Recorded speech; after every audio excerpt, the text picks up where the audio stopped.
es urgente, no sé por qué no lo hace el gobierno, que se declare el estado de emergencia, en estado de emergencia, la seguridad ciudadana del país.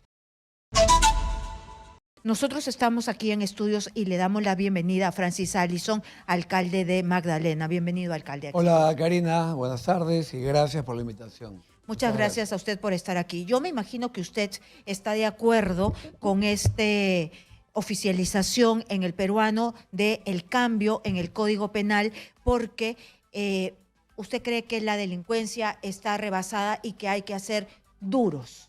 A ver, creo 100% en la mano represiva, en la mano dura.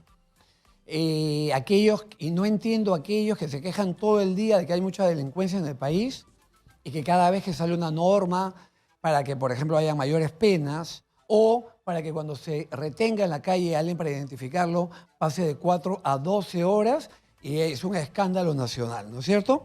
¿Cómo entonces identificamos a un delincuente extranjero si sabemos que las 4 horas que podemos retenerlo para causas de identificación, sabemos que ese tiempo no es suficiente?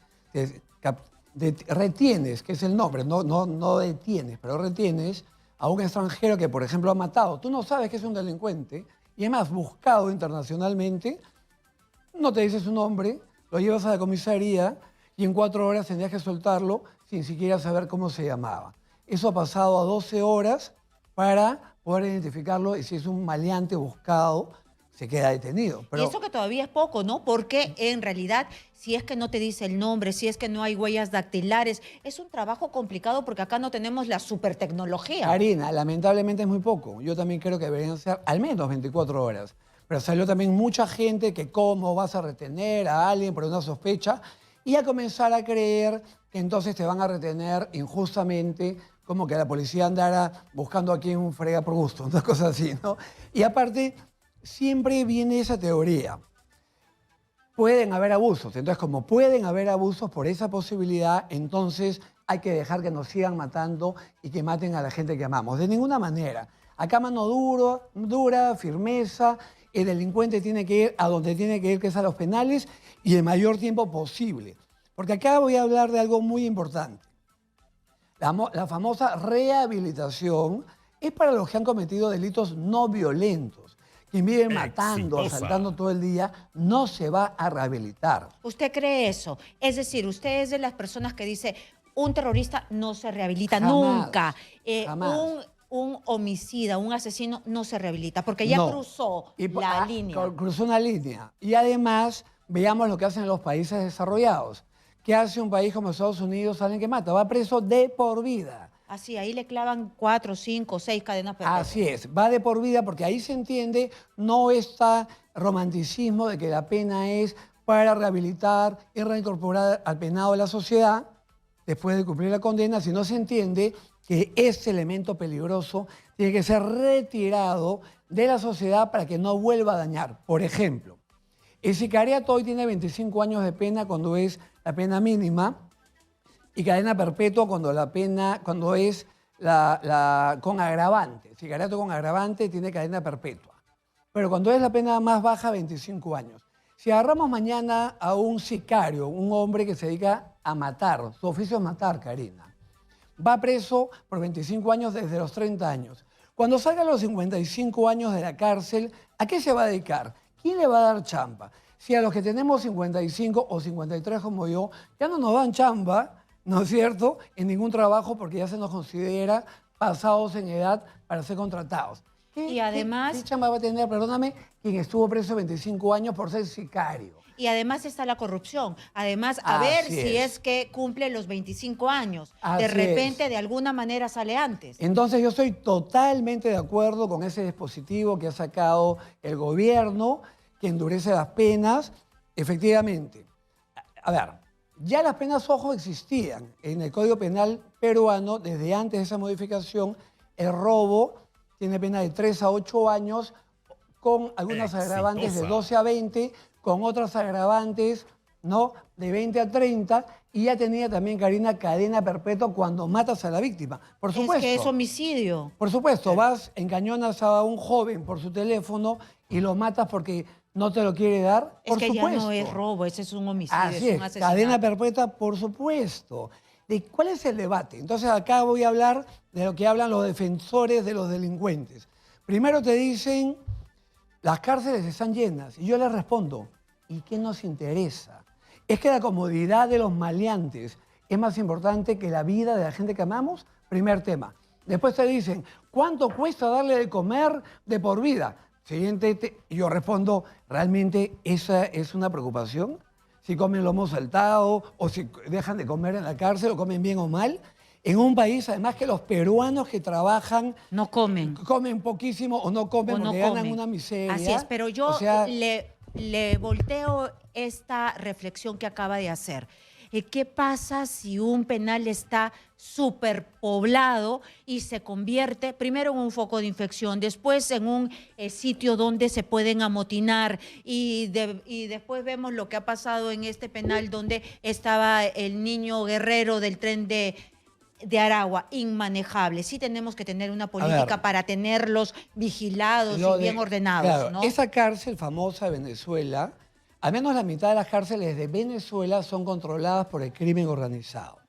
Primer tema. Y esto con el consentimiento del gobierno venezolano, y es un tema de neta corrupción. En el penal que estaba el niño guerrero, él era el jefe. Cobraba a todos los internos un dinero que se llama Sí, cupo pero no por nos derecho vayamos a tan vivir. lejos, porque cuando Caracol estaba en el Sarita Colonia, Así él es. era el jefe. Exitosa. Entonces, ¿cómo hacemos para tener penales donde no se conviertan en eso, ¿no? En el ver. paraíso de los delincuentes, en las escuelas de los Claro. delincuentes. Primero, yo sí creo las penas más fuertes y yo sí aplaudo al gobierno por sacar una norma que deja más tiempo en las cárceles a estos maleantes y por tanto, con eso se hace las calles más seguras. Ojo, Bueno, no hay que significa que meterlos la ahí. ley sola va a funcionar. También requiere policía que capture, ¿no es cierto? Porque de nada sirve la ley sola. Y la cárcel a donde se les va a colocar. Por supuesto también que necesitamos más penales, pero también debo agregar que hay en muchos penales, ojo, que hay mucho terreno vacío donde se podría también construir nuevos pabellones. Hay mucho penal, conozco muchísimo penal del Perú, soy abogado penalista, donde hay mucho terreno donde se podría edificar algunos pabellones más. Y usted que es abogado penalista, es muy descabellado pensar de que hay unos presos y se les dice, se les enseña a construir y que ellos construyan los penales. A ver, en los penales hay gente también talentosa y hay gente efectivamente que sí necesita y se le puede dar una segunda oportunidad. Pero ellos son, repito, no pues los sicarios, ni extorsionadores que tiran granadas, que matan gente en la calle, por favor. O sea, tenemos que separar a aquellos que tienen derecho a la rehabilitación y a aquellos que se les mete a la cárcel entendiendo, repito, que se les mete de por vida de ser necesario para que no vuelvan a vulnerar los derechos de los hombres y mujeres de bien. No, que El yo digo Estado que ellos tiene mismos, cuidar. que ellos mismos sirvan para Así construir es. el penal. Con pues, ¿no? respecto a la construcción de penales y a todo lo demás en cuanto a gasto, es urgente, no sé por qué no lo hace el gobierno, que se declare el estado de emergencia, en estado de emergencia, la Exitosa. seguridad ciudadana del país, para que todas las compras vinculadas a seguridad puedan ser por adjudicaciones directas, plazos cortos. Tenemos el 47% de la flota de vehículos de la policía malogrados. Pero también se debe incluir parte del sector justicia, porque no olvidemos que los penales los hace el INPE, que corresponde al Ministerio de Justicia. Entonces, Pero estamos, es que no hay otra palabra, podridos con la corrupción. así es. ¿Qué hacemos? La compra directa es, pues, es la fresita para los Sí, corruptos. a ver, igual que con la pandemia, se puede comprar directamente y quien robe que vaya preso. Que vaya preso, por supuesto. O sea, no podemos dejar de comprar de manera rápida cuando hay situaciones como la falta de seguridad ciudadana en el país, porque pueden haber corruptos. Lo que creo yo, hay que dar las facilidades para las adquisiciones de materiales, en fin, para que vaya dinero, inteligencia policial, para hacer los laboratorios, ahora te cuento, de criminalística que están dando pena en el Perú, ¿no? ¿Quién acaba de hacer un laboratorio de criminalística de lujo? El Salvador, para variar, y el nuestro da pena. Pero eso no significa que esto no tiene que ser luego controlado y que no se meta preso a quien robe aprovechando, doblemente grave, una situación de emergencia. Pero mientras construimos penales y fortalecemos a la policía y todo, tenemos que ir trabajando. Y repito, si por el momento que no hay penales nuevos tenemos que meter uno sobre otro, estarán uno sobre otro. Respecto a la corrupción en el INPE, yo he venido hablando en todas mis entrevistas de que hay malos jueces y malos fiscales que sueldan a maleantes, aunque la ley no lo permite. Ahí pedirle al presidente de la Corte Suprema y a la fiscal de la Nación que eche el ojo. Porque aparte de esos malos elementos embarran la imagen de los buenos, que son instituciones donde la mayoría son buenos. Segundo, he venido hablando reiteradamente de la corrupción del INPE. La buena noticia, repito, es que sí han habido redadas, tanto en penales en los últimos días, como eliminación de antenas repetidoras en penales y alrededor de penales. Eso se ha hecho en las 2 últimas semanas, en esta y la anterior. Y eso hay que felicitarlo y decirlo. Pero sí hay mucha corrupción también en el INPE, no de la cabeza. Pero vamos al grano. En el Perú ya hemos enseñado al mundo cómo destruir al crimen organizado, Sendero y el MRTA. Eso es crimen organizado, movimientos terroristas. Lo hemos hecho antes, podemos hacerlo nuevamente y nuestra policía ha demostrado que es la mejor del mundo cuando se le protege. No solamente debe haber apoyo en lo económico, sino también en lo legal. No puede ser posible que un fiscal meta preso a un policía que le dispara a un valiente armado, que no suelte el arma o peor aún, que quiere dispararle a la policía y que le exija que debió disparar a la pierna y no al pecho o a la cabeza. Eso no existe en ninguna parte del mundo desarrollado. Tenemos que proteger a nuestra policía para que ellos nos puedan proteger a nosotros. Y respecto a la corrupción del INPE, yo lo digo claramente, hay que hacer redadas de manera permanente. Hay que usar también la inteligencia para ver quiénes que trabajan en el INPE permiten la corrupción. Y además hay algo importantísimo. Y hay muchísimos, porque de verdad que se ve cada cosa dentro del INPE, que los propios presos son los que manejan el área administrativa, ya es el colmo, pero se le van a venir encima, pero así muchos defensores de los derechos humanos, porque si ya con Chayapalca, una y otra vez dicen que ese penal no debería estar allí, pero lo tenemos. ¿Y por qué no hacemos 3, 4, 5, 6 ahí al costado? A ver, para acabar lo anterior solamente debo decir, recordemos que los penales en el Perú habían sido tomados también por Sendero y por el MRTA. Recordemos que los penales en el Perú, esos delincuentes terroristas marchaban uniformados y estaba la bandera de Sendero en los penales. Y todo eso acabó cuando el Estado puso mano firme. O sea, si hay corrupción, o sea, yo por eso repito, tenemos que mirar hacia atrás, no a El Salvador, sino lo que ya pasó en el Perú y lo que ya decimos. Respecto a lo otro, efectivamente, los defensores de los derechos humanos se han quejado y organizaciones internacionales por penales como Chayapalca. Yo también coincido contigo. Los penales tienen que ser todos en lugares de gran altitud de Perú, porque ahí, primero, con el solo clima, se les castiga. No tienen calefacción y evidentemente las condiciones son malas. Pero más importante que esto es lo siguiente. La visita es infrecuente. Te digo por qué. No, un día para ir, un día para volver. Okay. No solamente debes prohibir la visita y solamente permitirla para familia directa, sino que esa misma familia directa va a ir muy poco a verlos porque es un día de ida y uno de vuelta. Porque, ojo, hay una cosa llamada faja de transmisión. El delincuente también con su visita manda las órdenes, recibe información y manda información delictiva. Entonces, la visita tiene que ser al mínimo para los cabecillas. ¿Qué más debemos hacer como antes? ¿Dónde estaba Ismael?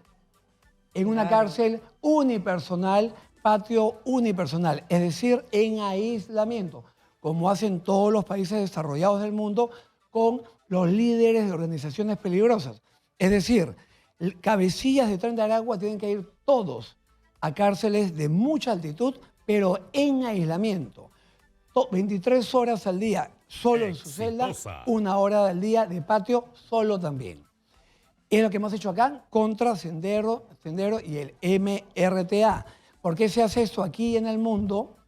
para que no sigan delinquiendo desde penal. Alcalde, usted pone ejemplos que lo hemos hecho, que lo hacen otros países y habla del Estado. Y el Estado necesita liderazgo. Eso falta. Ya, eso falta. Lamentablemente. Ya, entonces, no vamos a avanzar nada con este gobierno, porque no hay liderazgo. Entonces, viene un problema de fondo. ¿Usted puede trabajar con este gobierno o ya se le hace imposible, ya hay un límite que ya no se puede empujar más porque lamentablemente el gobierno de Dina Boluarte es un gobierno de transición que llegó para ser de transición y aunque dure hasta el 2026 no vamos a avanzar más? A ver, mi vínculo con el Ministerio del Interior y de todos los alcaldes es el mejor en las últimas décadas. Ahí se hay un diálogo directo, ministros, alcaldes, con los viceministros, directores, en fin. Y se nos escucha, hay un vínculo de trabajo, hay una misión en común además, ¿no? Que es la seguridad ciudadana. Pero sí creo que la presidenta todavía no se ha involucrado lo suficiente. Ahí sí yo reclamo públicamente que ella entienda que la lucha, como se hizo con Sendero, vuelvo a lo mismo, la lucha contra la delincuencia común y el crimen organizado tiene que liderarla la presidenta. ¿Qué duda cabe que Alberto Fujimori fue el presidente que lideró la lucha contra el terrorismo? Se nos prohibió hasta usar urea. Recordemos que la urea, que es este fertilizante hecho en laboratorio, que no es natural, químico, es importantísimo para la agricultura. Pero se tuvo que prohibir el uso de urea en el Perú porque se mojaba con petróleo y se convertía en ANFO, un explosivo de gran poder, de gran potencia. Y se prohibió y se consideró como tenencia de arma de guerra. En la urea. Entonces, solamente para acabar, perdóname, sí, hemos tomado medidas muy duras en un momento para resolver el problema. Porque ahora hay tanto titubeo, tanta cobardía y tanto defensor nuevamente de los que nos están matando las calles. Hagamos la línea clara. Aquellos que defienden los derechos de los maleantes están a un lado. Nosotros estamos del otro lado. ¿Quiénes? Los que defendemos los derechos de los hombres, mujeres y niños de Perú, que son las mayorías. Usted es alcalde, tiene que defender a sus vecinos, claro, ¿no? Usted tiene que velar porque la delincuencia no vaya y mate a sus vecinos. Y está involucrado con el Ejecutivo en esta línea. Pero si no puede avanzar más porque la presidenta no está metida con zapatos y todo en esta lucha por falta de liderazgo, ¿se puede quedar hasta el 2026 o debemos buscar otra cosa? Yo en realidad sí creo en la estabilidad. Yo creo que los electores tenemos que asumir una responsabilidad cuando votamos, que tenemos que entender que es por un periodo determinado, que hoy día sube con la presidenta ejecutiva, por ejemplo, de salud, y una dama, una profesional de primera calidad, y mientras le esperaba ver en la pared la cantidad de cambios que han habido últimamente en las pinturas de los... No puede ser, ¿no? Han cambiado... Y en eso gastamos. O ministro del Interior cada 2 meses, no. Exitosa. Hay que darle estabilidad política al país, porque la inestabilidad también ahuyenta la inversión. Pero los delincuentes matan, y mientras que no hay liderazgo. Ojo, estoy totalmente de acuerdo. Algo que espanta la inversión privada también es la delincuencia, y que es algo que el gobierno tiene que entender. ¿Quién invierte? Desde pequeño comerciante que abre una bodega, le están pidiendo 5.000 soles al mes desde que abre, que no puede sostener a su familia y pagar 5.000 soles y cierra la bodega, hasta la empresa más grande, que van y lo extorsionan con montos mayores. Mucho de lo que vemos nosotros, por ejemplo, asesinato de mototaxistas, de vendedores de caldo de gallina, de choferes de combi, es por los cupos que no han pagado. Matan a prostitutas que están obligadas a estar ahí. O sea, mujeres que se prostituyen obligadas bajo amenaza de ser asesinadas y de verdad las asesinan si intentan escapar. O sea, eso no se puede seguir tolerando porque va creciendo. Yo vengo hablando de esto hace años y crece y crece y crece. Y repito, y cada vez que hablamos de alguna medida medio dura, saltan hacia el techo un montón. Por favor, ellos, por favor, que nos dejen trabajar a los que queremos la mano dura, firme y represiva. Y que veamos después, y después que se nos exija resultados. Creo firmemente yo en esto. La mano amiga para que los niños no delincan, el control primario, bacán. La rehabilitación de aquel que va preso por primera vez con algo no violento. Pero los demás de por vida a la cárcel. Usted no está pidiendo para su distrito el estado de emergencia. Estoy en contra del estado de emergencia porque claramente yo dije desde el primer día que no iba a funcionar. Ayer han matado en San Juan de Lurigancho un sicario a un ciudadano en una esquina. En San Martín, en San Juan de Lurigancho, al comienzo como que bajaron los asesinatos y ya comenzaron nuevamente. Y eso era evidente, ¿no? Ahí no estoy de acuerdo. O sea, yo soy crítico en lo que no creo y apoyo lo que sí creo. Veo que hay muchos que dicen de qué se trata para oponerme. Se oponen a todos, ¿no? Y además, volviendo al tema de que hay mucha gente en contra de ser duros, vengo pidiendo hace muchos meses, por ejemplo, que el serenazgo tenga arma, con las condiciones que la ley dicte, con las capacitaciones que la ley dicte, porque nuestros serenos tienen que estar todo el día enfrentándose a gente armada y ellos sin arma. Entonces, ¿por qué el Estado, por qué el lado que defiende a los ciudadanos tiene que estar en desventaja frente a los maleantes que quieren matar a los ciudadanos? O sea, de acuerdo. Eso es absurdo, ¿no? Ha quedado completamente clara su posición. Muchísimas gracias a Francis Allison. Los derechos de los ciudadanos sobre los derechos de los maleantes en cualquier lugar desarrollado del mundo. Acá hay un debate que pareciera que es al revés y no es al revés. Muchas gracias por estar aquí, al alcalde de Magdalena.